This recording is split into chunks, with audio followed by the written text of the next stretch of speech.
अस्सलाम वालेकुम, की हाल है जी तुहाडा। उम्मीद है तुसीं ठीक होने। ते अज यार तुहाडे लिए एक छोटी जी जानकारी लैके आया। उम्मीद है कि ये जानकारी तुहानूं पहले नहीं सुनने च मिली होएगी। 1970 की दहाई आ ते दो भरावां दे विच फुट पै गई। फुट पैण दी वजह की सी, ओह सारी तुहानूं अज दसदे आं ते अंदर ओहदे की रौला चलिया ते क्यों ये मसला बनिया। अनैल हुसैन भट्टी ते किफायत हुसैन भट्टी साहब, इन्होंने अपनी प्रोडक्शन शुरू की थी, भट्टी प्रोडक्शन, जिन्होंने बहुत सारिया फिल्मां बनाई सीगियां जिहड़ियां कि सुपर डुपर हिट भी जा रही सी। ते 1972 दे विच अनैल हुसैन भट्टी साहब जिहड़े ना, वो एक फिल्म बनाउण जांदे आ, राणो। राणो फिल्म जिहड़ी है ना, उहदे च ओह आपस च डिस्कस कर रहे होंदे आ ते किफायत हुसैन भट्टी साहब की बेगम सी गजाला। अनैल हुसैन भट्टी कहंदे कि इस फिल्म दे विच मैं आना हीरो ते गजाला नूं आपां लैके आना हीरोइन, क्योंकि हीरोइन अपने घर दी आ ते आपां बाहर पैसे पूसे जरूरी देने आ, घर दी गल घर च ही रह जू।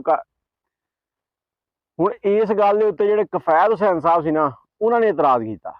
उन्होंने कहा कि भाजी तुसीं हीरो, वो तुहाडी भरजाई आ ते मैं उहदा बंदा, ते मैं डायरैक्ट करांगा। फिल्म दे विच रोमानवी सीन भी आने आ, प्यार मुहब्बत भी होना, गले भी मिलना ते कोल भी बहना, गल्लां भी करनियां, ये अच्छा नहीं लगदा।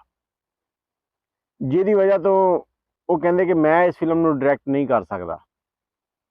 हुण सोचण वाला मुकाम ये आ कि उन्होंने हीरोइन नवीं नहीं रखी, डायरैक्टर नवां रख लिया भी तुसीं कमलिओ हीरोइन नवीं रख लो। वो अनैल हुसैन भट्टी साहब कहंदे आउणा ते गजाला नहीं आउणा, हीरोइन नहीं ते नहीं आउणा। वो अपनी जिद ते अड़े रहे, उन्होंने फिल्म भी बनाई, गजाला ने भी कहा ठीक है जी कोई रौला नहीं।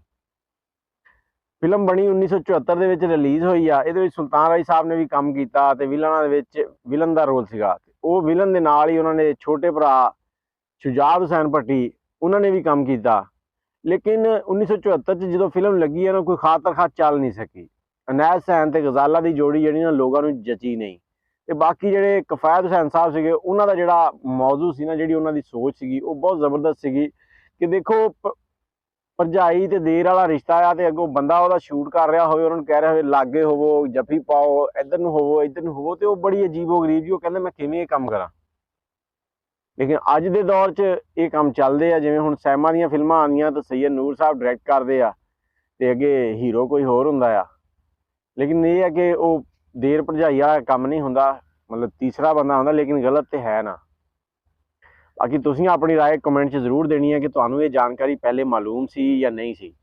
बाकी फिल्मां तो बनदियां ही रहिंदियां। उस तो बाद भी भट्टी प्रोडक्शन च बहुत सारियां फिल्मां बनियां, लेकिन इस वजह तो दोनों भरावां के दरम्यान काफ़ी इख्तलाफात शुरू हो गए, जिसकी वजह ना वो आपस में कट्ठे नहीं सही तरह काम कर सके। काम तो किया उन्होंने, लेकिन वो जो प्यार मुहब्बत पहले सी ना, वो नहीं रहा। तो भट्टी प्रोडक्शन जी है ना, इस तो बाद थले जान लग पई। फिर उन्होंने बस कह लो कि भट्ठा ही बह गया। ये छोटी जी जानकारी सी जिहड़ी तुहाडे नाल शेयर की। उम्मीद है तुहानूं समझ आ गई होनी आ। जे समझ आ गई है तो कमेंट च अपनी राय जरूर दिओ। तो साडे चैनल स्टोरी विद अदनान नूं सबसक्राइब कर लो, बैल दा आइकन भी दबा लो। ते दुआवां च याद रखना। इजाजत दिओ। अल्लाह हाफिज़।